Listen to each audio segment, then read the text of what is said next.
Hello, welcome to this nighttime taste challenge. We have a long way before dawn. There's a jet flying over. I have two Kentucky straight bourbon whiskeys. This is Heaven Hill Old Style Bourbon, introduced in 1937. It's sour mash, genuine bourbon. Glad it's not fake. It's charcoal filtered before bottling. It's aged 3 years. And it has been rebranded recently to Quality House Old Style Bourbon with a new label, a white label with green and red highlights. But they didn't stop making Heaven Bourbon. Now Heaven Hill Bourbon is like the more premium and above premium offerings from them. They have a huge lineup. No website listing for this, so can't show you anything. Very Old Barton used to have a website listing, but I think that was taken down. Kentucky straight bourbon whiskey, also 86 proof. This used to say the old bottles up here where my finger is on the neck used to say age 6 years. Now there's no age statement, so obviously it's no longer 6 years. I bought this in Pascagoula, Mississippi. I've never seen this in Louisiana. I've seen it in Kentucky and in Mississippi, but never Louisiana. Hold on a second. Keep playing. You're doing a good job playing.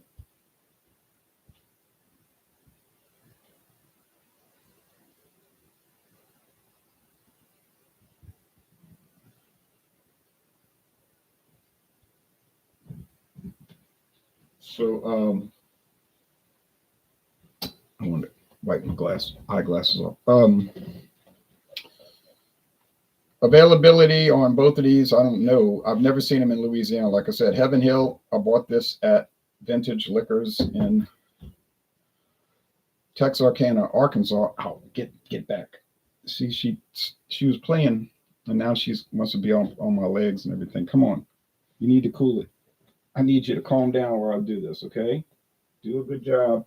Behave now. You were doing a real good job earlier. Okay, so let's cool it.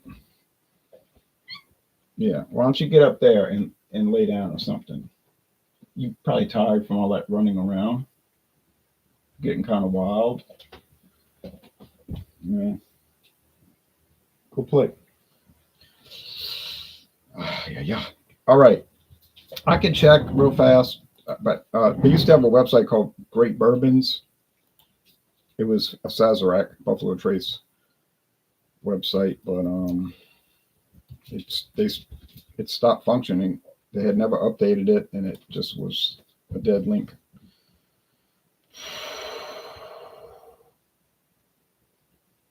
Yeah, I don't think we're going to find anything. There's a Wikipedia page.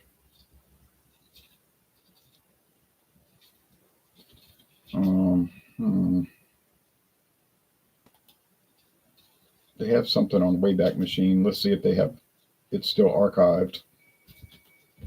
Very Old Barton was introduced in 1964 by, obviously, Barton Distilling Company. Yeah, it's not going to come up.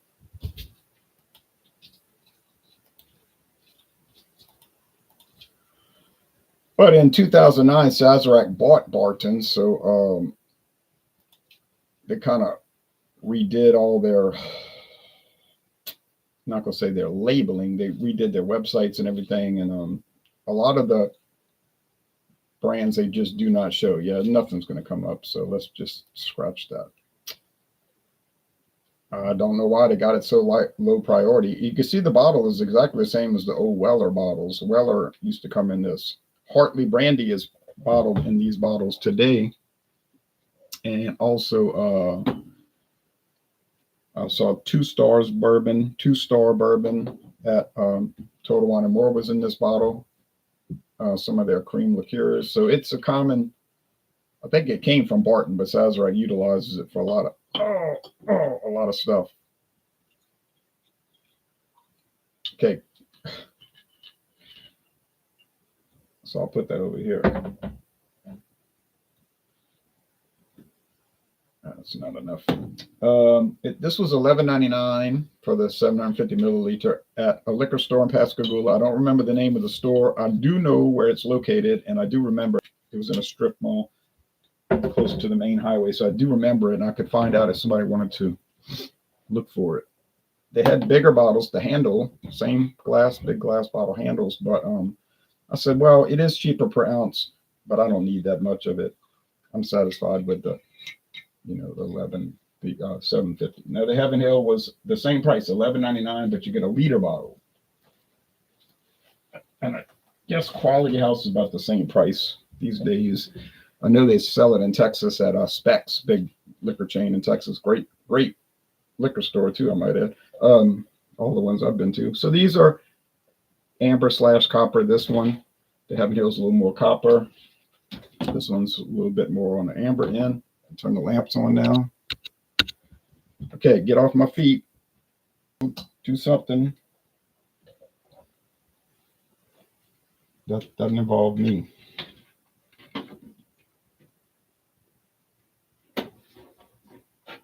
All right, crybaby.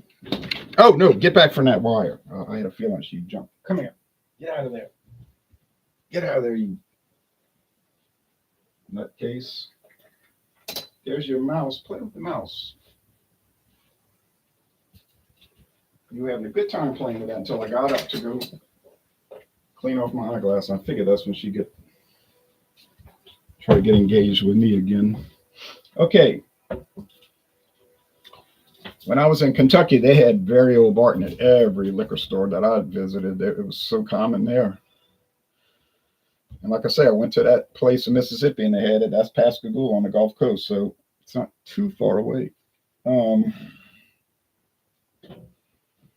I went to the Barton 1792 distillery and took a tour. They said they don't give tours anymore. They stopped. Yeah, young cats are really wild, Tab. Come on, man. Or lady, come here. Go play. Now stop it.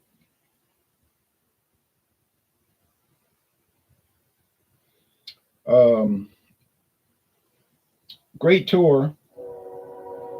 They brought us to every step of the distillation, and it was free, no charge, and parking was free, and it was easy to get to off the main highway. And stop, now you're scratching me. That's it. Cool it. Go. I'm telling you, you are just not cooperating. Ow. Go wrong and play with this. I think she gets jealous because I'm not paying attention to her. So she wants to disrupt it so that I'll stop what I'm doing. Look at that, cut my hand.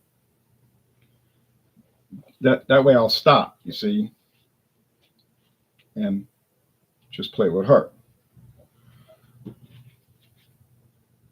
See the blood? Well, it's a little spot. She doesn't mean to do it, but her claws are sharp like little razor blades. And she was laying perfectly still right on that carpet down there.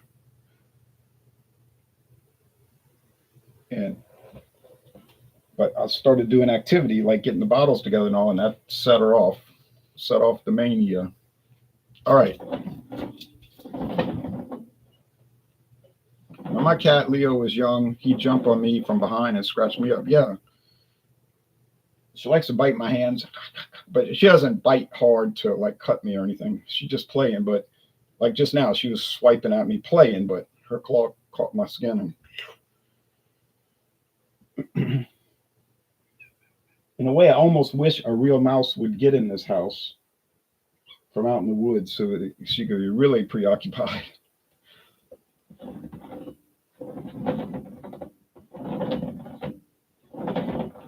Burns. Okay.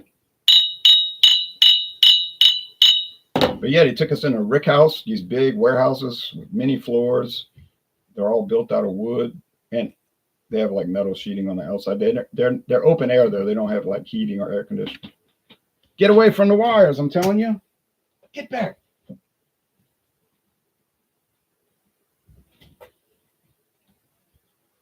I said to stop. And when we went in there, they had a plumb line hanging from the ceiling on the walkway. And the girl was saying,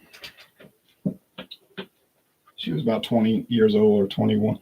She every time I go on these tours, I ask the female tour guides, usually females, not always. I'll say, do you have any relatives that work here? Usually it's, yeah, my father's been working at the Anheuser-Busch distillery for 25 years, or she told us my uncle works here. So they usually get them a job, tour guide while they're in college or whatever. But I don't see anything wrong with that. She said this plumb line has to be inside that circle, like it was hanging the lid, and there's a circle, and it has to be inside the circle. And she said, now, if that thing is ever outside the circle, you have to immediately exit the rick house. And she said, you run out, because that means it's leaning. And she said, once it starts to move, it ain't going to stop. And about 2 months or 3 months after I was on the tour, you might remember this news report, a rick house at that property, Barton, collapsed. And a man working was killed. One of the workers was killed. The employees was killed inside. He couldn't get out. And then all the barrels splashed, hit the ground, and rolled into the river. And there was a lot of pollution from the liquor. And she said each house holds about 19,000 barrels. That's what she told us, about 19,000 barrels. And they have many, many houses out. And she said that a lot of what they were aging was not bourbon. She said, a lot of what's in these barrels is not bourbon. Do you know what it is? And I don't know why. It just hit me. I said, brandy? And she was like, yeah. How did you know that? I said, I don't know how I knew it. She said, yeah, a lot of what we age is Paul Masson brandy. They had a contract with Paul Masson, whoever owned it, to age their brandy. And now Paul Masson brandy, that is owned by the Sazerac company. They bought it, got control of it. Makes sense. They were aging it anyway. But that was interesting. So they aged the brandy and probably obviously use bourbon barrels. Not going, because the barrel has to be brand new for bourbon, right? Doesn't have to be brand new for other stuff. And for corn whiskey, it has to be used or uncharred.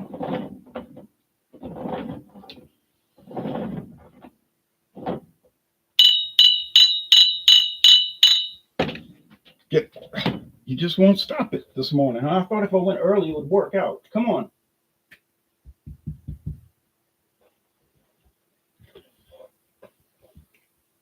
Get back. Oh, man. If I put her out the room, she'll cry the whole time and disrupt it with the noise. Yeah. Smell like corn. Smell like corn. They smell like bourbon, corn, vanilla, oak, a little fruitiness, like fruitcake fruit. Nothing amazing, but they're never amazing in the smell. I mean, I have tried some bourbons that were superb, but it still just smelled like kind of the same. All right, taste time.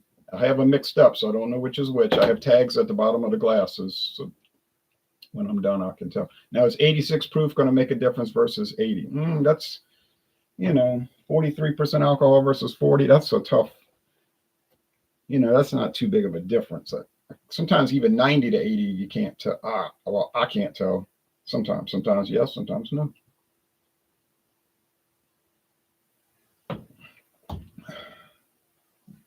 Right off the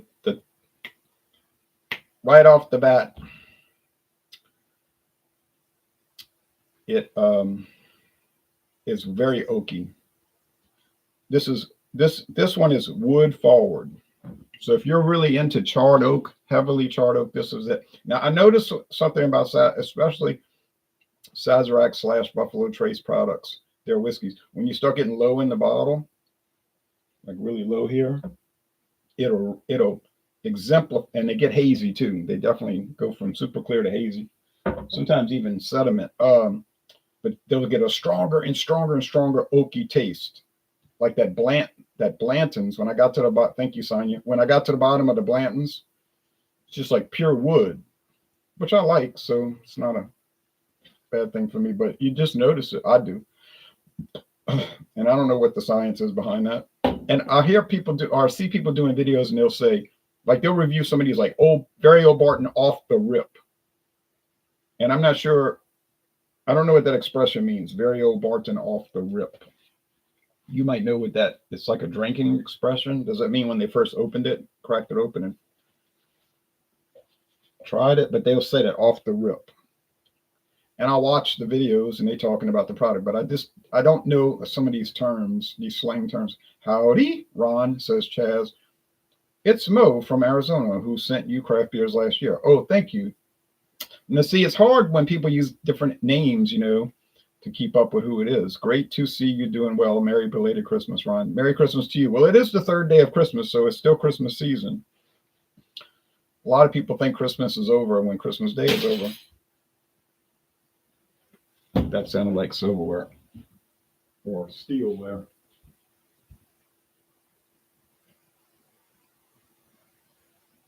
You definitely don't want this.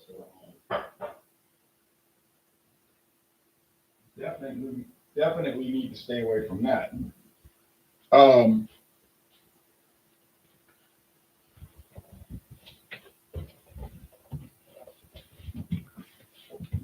Oh, Christmas. I'm trying to think straight with this chaos going on behind me. Feline chaos. So Christmas actually starts Christmas Day. Midnight, Christmas Eve, then midnight hits, have midnight mass. That's the beginning of Christmas. Before that, you have Advent, right? So from those 4 weeks before Christmas, first week of Advent, second, third, fourth week of Advent.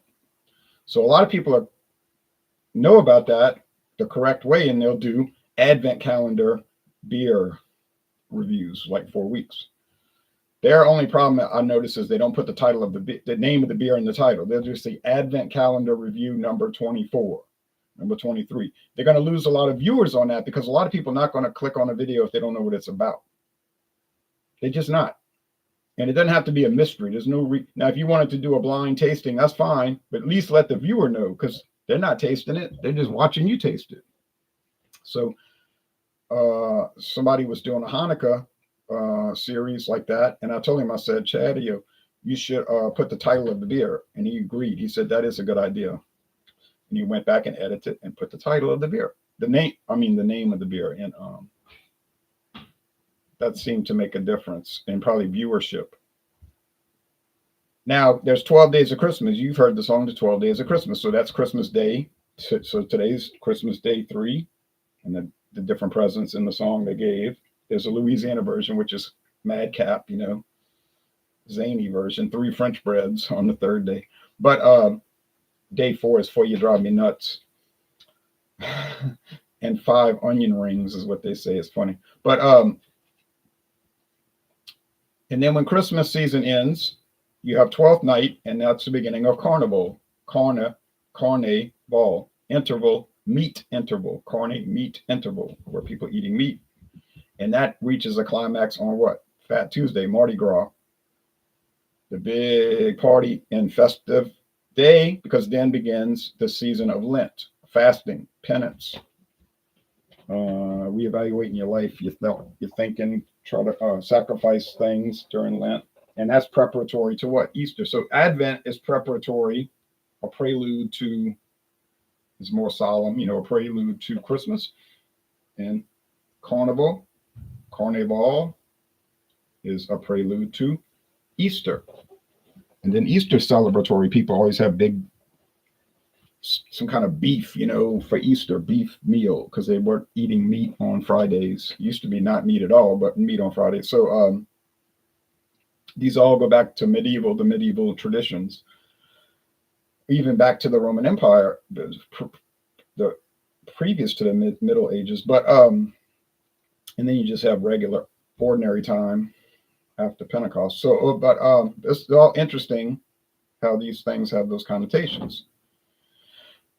And I do appreciate you sending those beers to me, Mo. The cat. Harvey Brown says, Merry Christmas, Ron, from London. Enjoying clear blue skies and mostly St. Austell, Fuller's, and Cornell beers. Cheers. Oh, man, cheers back to you. Sounds great. Why can't I send you super chats? I don't think I have anything like that set up. Is it the same for Roman Catholic and Eastern Orthodox? It's the same, but it's different calendar, because Eastern Orthodox Catholic, that's the official name, the Eastern Orthodox Catholic Church. The Eastern Orthodox use the Julian calendar, the old Julius Caesar calendar, whereas we use the Gregorian calendar, which was adopted later on during the Renaissance days, more scientific calendar, more accurate, more accurate. Okay, but generally it's the same thing. They do the same thing. Well, exactly the same thing. All right, so this one is a good flavor, but nothing really out of the, as they used to say in the 80s, out of the box, No, man. Now, yesterday was Boxing Day in Canada and England and the British Commonwealth, but that holiday has no relevance to the United States. Most people don't even know what it is. I know about it, that it's called Boxing Day, but I don't know what it is. Honestly, I don't know what I know. They eat hot cross buns in England for Christmas, but I don't know what Boxing Day is. Are they boxing up stuff, or I'm not. I am ignorant about it.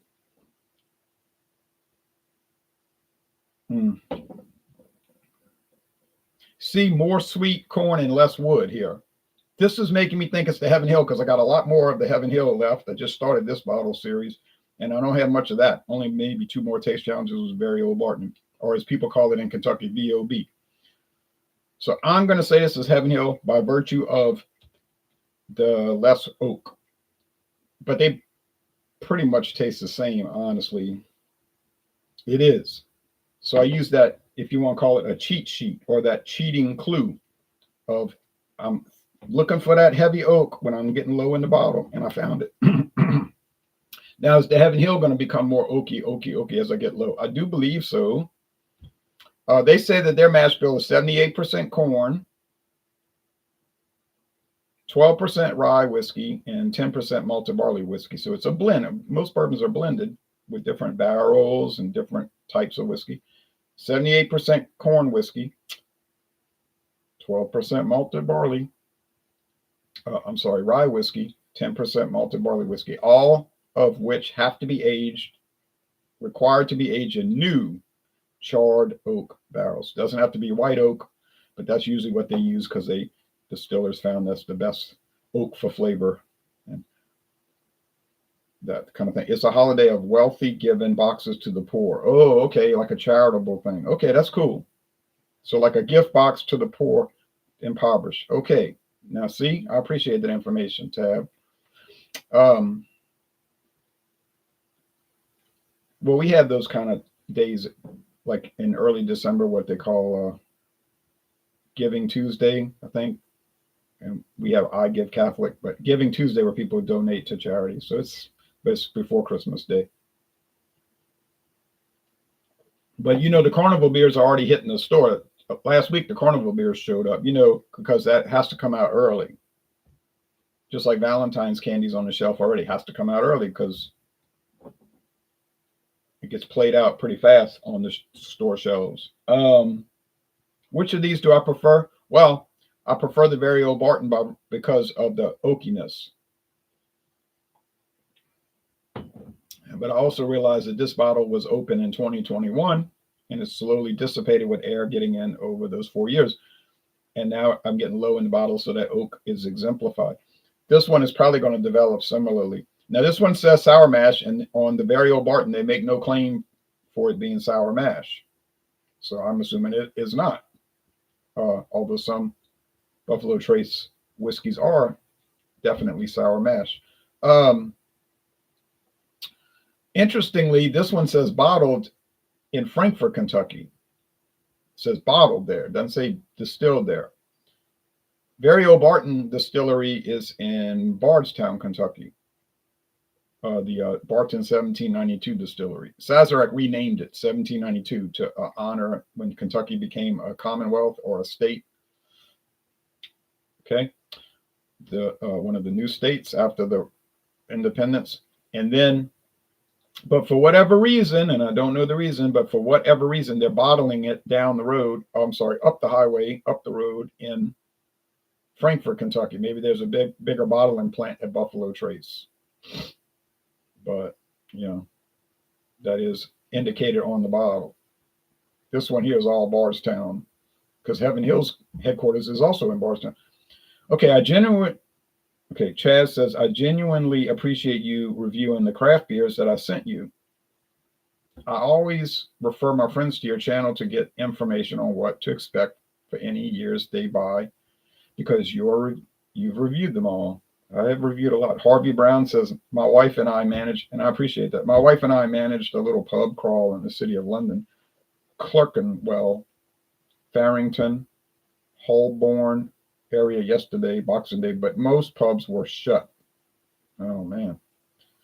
If there are any new craft ones here, I will send them to you in a perishable goods package with a bunch of noodles again. Yeah, yeah, that was funny.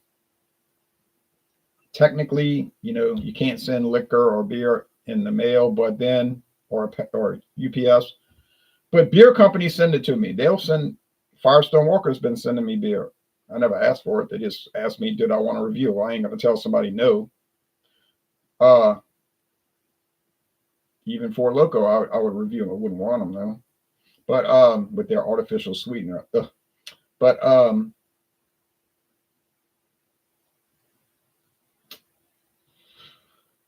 I don't think. But then you never know if they're going to crack down on that and start getting serious about we're not allowing this. But I mean, it seemed like so far the last 20 years have been turning a blind eye to it because they do want the revenue from the shipping fees. So it ain't really hurting anything. So what the heck?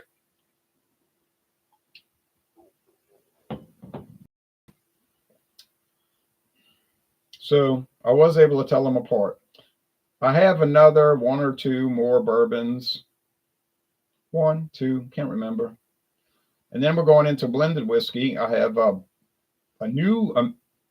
Now, last night I said Caliber American blended whiskey, and David interjected. David said, "Wait a minute, Caliber has been around a long time."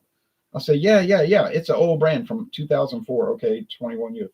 I said, "No, this is a new Caliber product. They always had Caliber Canadian, but I was saying in a video about 8 months ago, I said, man, they ought to bring out an American blended whiskey. I mean, it seems common sense that they would do that." And I guess Walmart was watching the video, huh? And I would like to believe that. But all of a sudden it showed up about a month ago, Caliber American blended whiskey. I'm like, what the deuce? And it's a unique product. It has a blend ratio I had never seen in American blended whiskey. I was flabbergasted by it, 47.9% straight whiskey. You never see them that high. These American blended whiskeys, they try to go as cheap as possible, 20% straight bourbon. But this one is 47.9. I couldn't get over it. Now, is it Sazerac's best stuff? Because I know Sazerac does it for Walmart. They try to hide under an alias name, IWA Distilling, but I know it's them, Buffalo Trace. Obviously, it's not their best stuff. It's probably their cast-off stuff. Maybe stuff that didn't really come out so great or whatever. But Walmart's like, okay, we want it at this ratio. They say, fine. No age statement, so we know it's at least 4 years old, the straight bourbons, which you would assume is bourbon. Doesn't have to be. It's 40%, so it's not a high proof. And it's only $6.96 for the bottle. Now, David was saying, oh, that's trash. Well, this is what we would think. If it's $6.96 a bottle, you would assume it's trash. But I tried it, and it was not trash. And the Caliber line so far has not been trash, except for, there is one exception, the spice rum in the small bottle. It is trash. It's the worst rum product I've ever tried. It was ghastly. It was a horror. And the weird thing about that is their big bottle is not the same as the small bottle. It's called Caliber Spice Rum, but it's a different product. If you look at the bottle carefully, the big bottle it has a different description than the small bottle, which I found to be bizarre, quite bizarre, like the Some Bizarre show, But anyway, I've been reviewing a lot of really interesting craft beers. Some were good, some were extremely questionable. And some people took great exception to that. even angry. Now, I never could understand becoming angry over a beer review, but beer is not my religion. I like to try beer. I like to taste it. It's not my religion. I just figure people got different ideas about it. Maybe they don't like it as much as you. Maybe they like it more than you. Maybe they like it the same as you. But I I did a solo review, and I was thinking, man, this thing is barrel aged. This thing is totally off track. I just felt the beer was wrong in most every way. And I was thinking, I wonder what David thinks about this. I'm gonna surprise him one day with this. But then he had the cans, and he was saying, "Why we got to try my can?" I said, "Well, we could have tried mine. I didn't know you had it. Actually, I didn't know you had it." But he said, "Well, we'll use one of my cans. But the way I feel about this beer, I think I might give them away. You could have the can." But I'll probably try them. I don't know. It's so strong. It says that it's what is the ABV? They're saying 12.5%. I think it's more than that. I think they misgauged it. It tastes like it's 18 or 20% alcohol, and it is unreal the way this came across. And he admitted, oh yeah, he hated it worse than me. He was like, oh, this thing is, oh yeah, it's just awful. Basically not a D like bad, but we paid A prices. We paid the price. We both bought our own 4-pack. And the price we paid was an A. You're paying an A price. But it was just, I said, well, it's their first one, the first barrel aged beer the company ever did. And, they can learn. And maybe the barrel series #2 will be a lot better. But I posted that in a Facebook group, and here come the attacks. Like, I'm glad I don't listen to you to buy beer. I didn't respond. I think they were trying to prompt me to respond and get into some big verbal argument, but I'm not going to do that. I was just like, okay. And another guy was laughing, they put the laugh emoji, like, you're an idiot, and it's like, I'm thinking to myself, this is definitely not my approach. I never ridicule people for their opinion about a product. But that group is very cliquey, like the clique runs it. So the clique, you know how that is with the cliques, especially in beer, and it might be that way in whiskey too. I don't know. But they have these formed ideas, and you have to agree with them or you're an outcast. And they don't say things like, I think this is a great beer. No, they don't ever state it that way. They say things like, it is a great beer. They state opinions objectively, not, I think this is a great beer. It is a great beer. Like it's a fact. They state their opinions as fact. So what they're saying automatically is you cannot disagree with this. And if you do disagree with it, you can't be my friend. I don't like you. And I think that's a mentally unsound approach. I think it betrays a very bad attitude. And I think a lot of that attitude has led to the decline of craft beer. I really believe that attitude has helped destroy the craft beer industry. Because people get into craft beer, they're just casual drinkers. Like, let's say they drink Busch Light. That's their regular beer. And they're like, oh, let me try these specialty beers. And they see Facebook groups and they're like, let me put my opinion. Here comes the clique.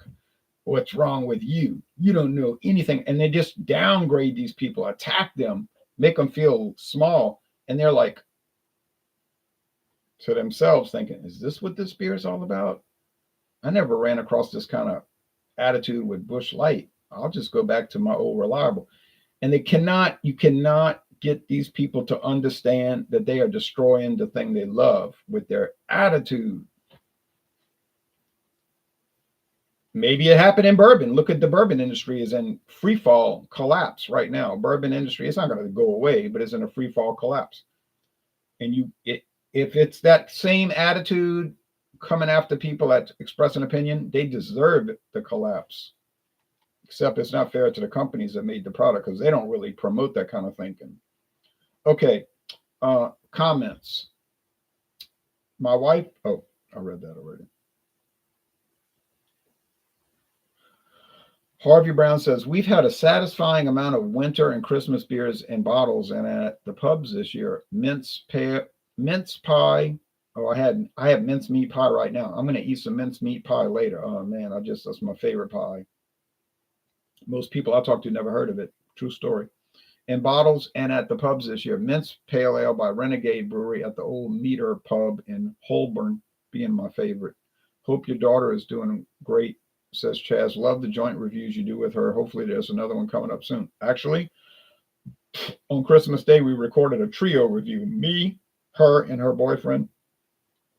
And we did two beers. She said she was feeling kind of ill because she was kind of sick with a head sinus thing. But we did two. Hopefully, before she goes back home, we'll do some more this weekend. I don't have much confidence in that, but I'd love, because I have some special beers to do. My grandmother is in her 80s and she drinks Diet Coke every day, so I don't know what to think about artificial sweetener. I think you can live in spite of it. I don't think you'd live to an old age because of it.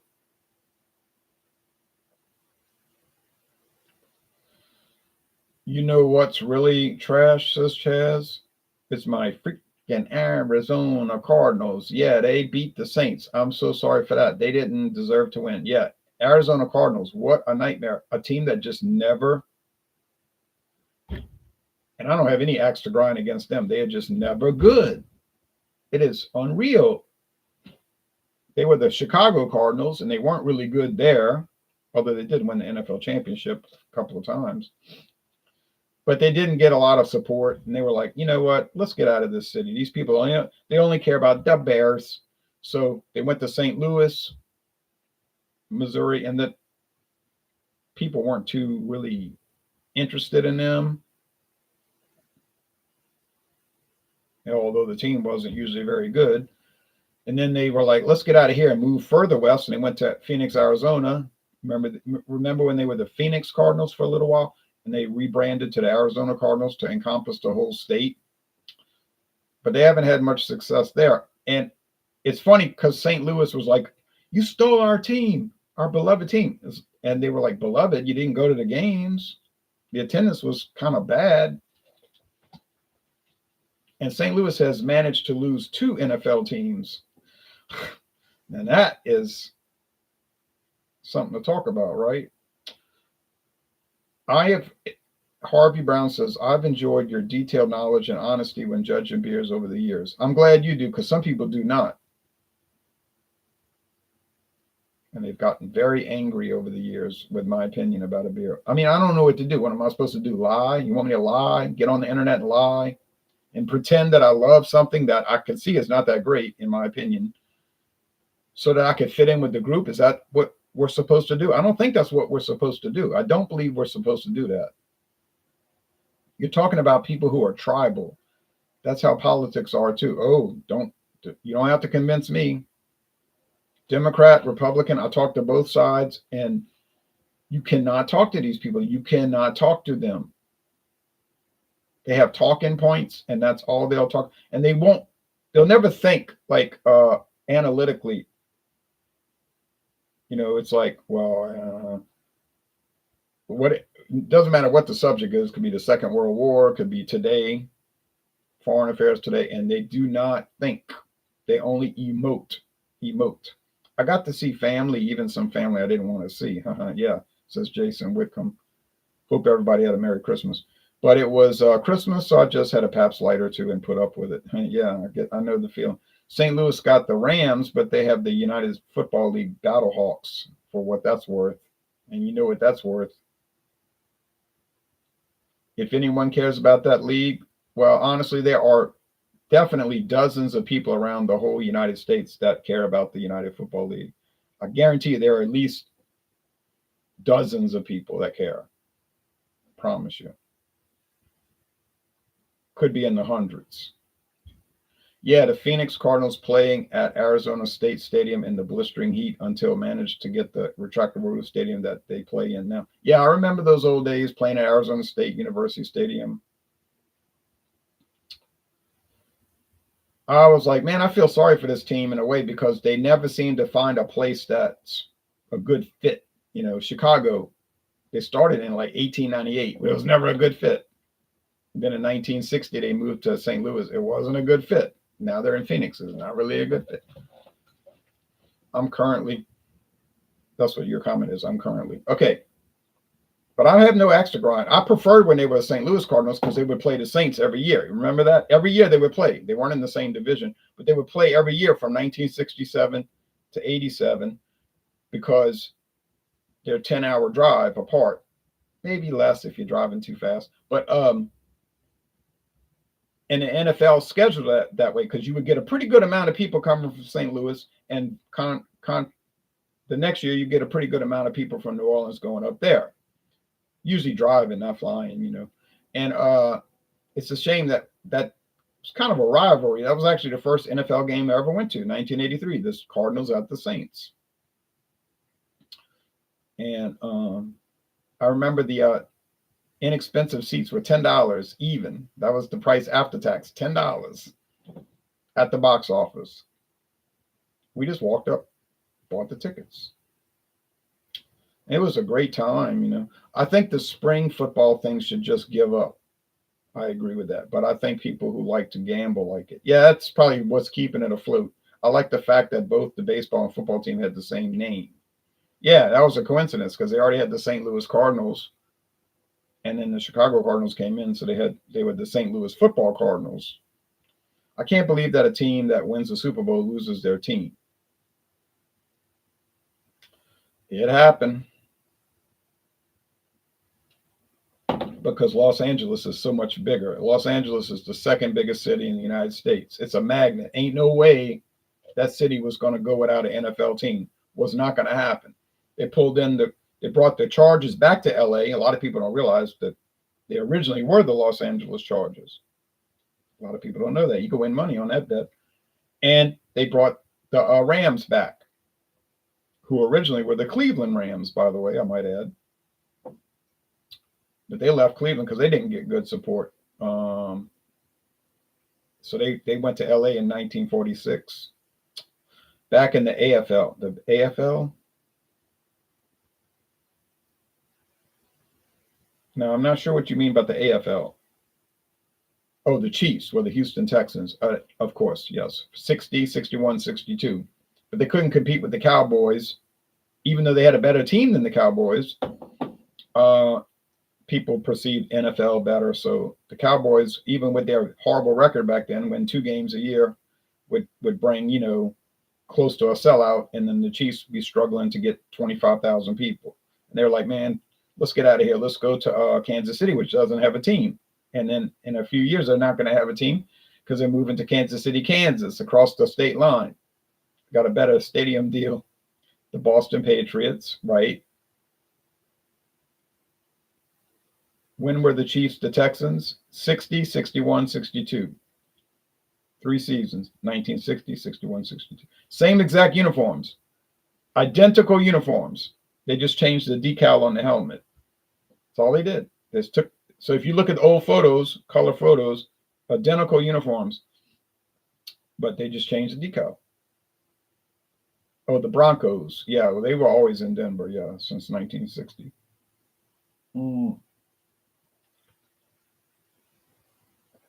Look, have no doubt. I think, see what I'm saying? I think this is a really nice bourbon. I'm not saying it objectively. This is a nice bourbon. I'm saying, in my opinion. But I've never approached beer reviews as a fanatic, a sick fanatic. But I can tell you about a Facebook group that does, but I'm not going to call them out yet. I'm like, man, I figured the clique would react this way. But I don't care because in a way it exposes people with their bad attitude. And like I said 10 years ago, I said this 10, 12 years ago, you're killing craft beer. I was telling these people this, you're killing craft beer with your attitude because you bring 10 people in to try craft beer and you chase off 8. Because of your attitude. And so they go back to Bud Light because they didn't have, or Miller Lite. They didn't have to listen to all that flack from drinking Miller Lite, all that yap, all that condescending talk. It's very condescending. Like you got some secret, like you found some secret document You ain't found nothing. All you did was drink beer and probably way too much of it. Yeah, before the merger, it was the American Football League versus the National Football League. Right. They were trying to, well, the NFL was trying to wipe them out. But then the NFL realized, like, hey, let's just team up with them. We can make double the money, double the fun. And that's what they did in 1970. They made double the money and double the fun. The AFL was seen as a cheap league back then. That's right. Except their owners had more money than the NFL owners. These were guys from real new money, new money like oil and everything, aerospace industry and all. And the NFL they were honestly intimidated by them because they were like, damn, these people got more money than us, but we're going to wipe them out because they had wiped out other leagues in the past. There were two American football leagues in the 20s and 30s. They were able to knock them out. Then they had the All-America Conference in the 1940s, which the NFL looked at as a real threat. They were super paranoid about the All-America Football League. But they succeeded in kind of killing that off. But three of the teams did join the NFL, the Baltimore Colts, Cleveland Browns, and San Francisco 49ers did join the NFL. But they were still paranoid about it. The Redskins were originally the Boston Redskins. That's right. I like Sierra Nevada. Me too. It's the old NFL. Yep, Lamar Hunt. Yeah, they were so paranoid about people like that. I used to lay in bed and read books about the NFL and pro football when I was a little kid. I would fall asleep with the book on my chest. I'd be reading those books. I had a lamp above my bed. I would read those books. Any book I could find about a football team, I would read it. And it was fascinating, really. College football too. I'm a Bucks and Jags fan. I like both of those teams. The Bucks, kind of like the NBA and the CBA, the old teams back in the day, like the Syracuse Nationals and the Lakers being in Minnesota. That's right. And the original Minnesota Minneapolis Lakers Stadium arena is now a parking garage. But I went in there. I went inside. It was open. I just walked in. They still had the bleachers on the wall and the scoreboards. I was like, man, this is amazing. I couldn't get over it. I should have taken photos. They had the American Basketball Association. You remember that in the 1970s, probably with the red, white, and blue ball. I remember that because my father's first cousin, well, he was more my age. He had a red, white, and blue ball, and we had the ABA was seen as a threat, but not really too much of a threat. And some of those teams joined the NBA. Remember the Indiana Pacers, the San Antonio Spurs, the Denver Nuggets, and New Jersey Nets, now the New York Nets. They joined the NBA. But if you read carefully, those teams had to pay a fine to join the NBA, and the AFL teams had to pay a fine to join the NFL. Like really, literally, they had to pay a damage fee to join. But they didn't care. The AFL teams, they said, we don't care.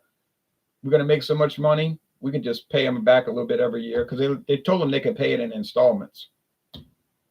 Al Davis was the only one who didn't want to join.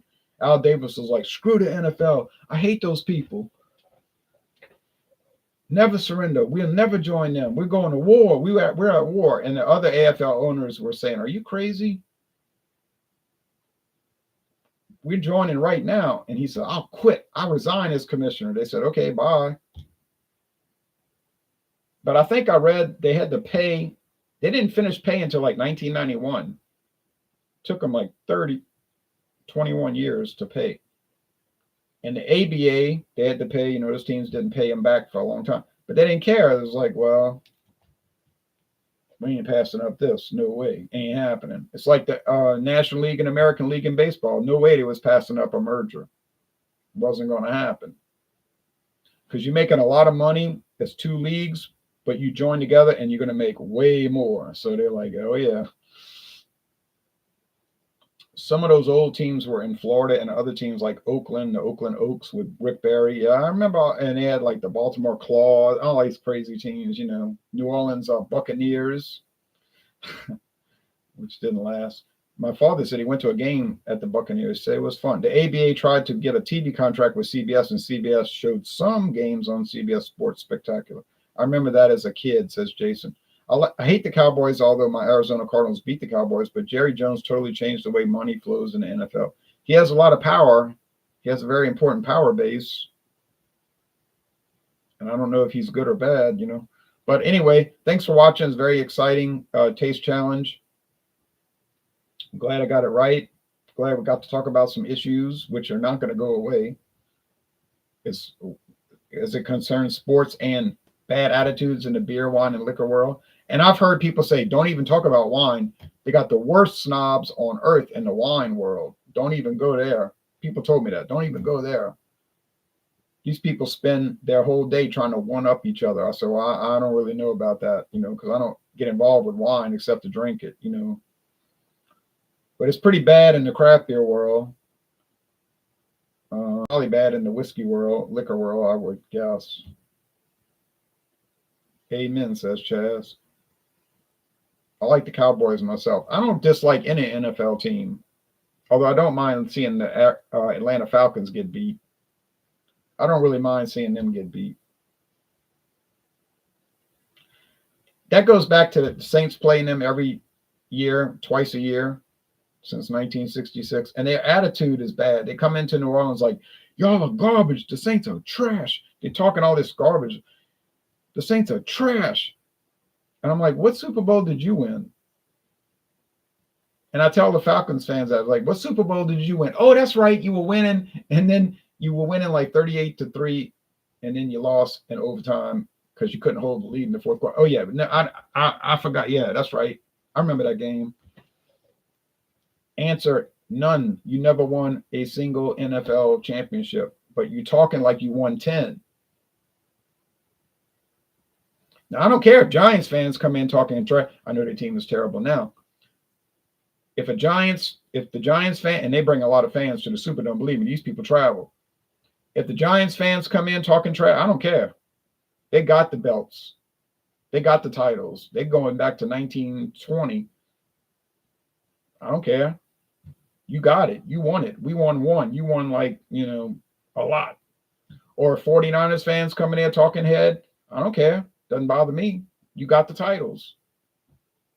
Even the Cowboys, they won what? 6 Super Bowl? I don't care. You could come in the Superdome stunting. You won it. But for Atlanta Falcons fans to come in there talking trash, it just mystifies me. I'm like, you never won anything.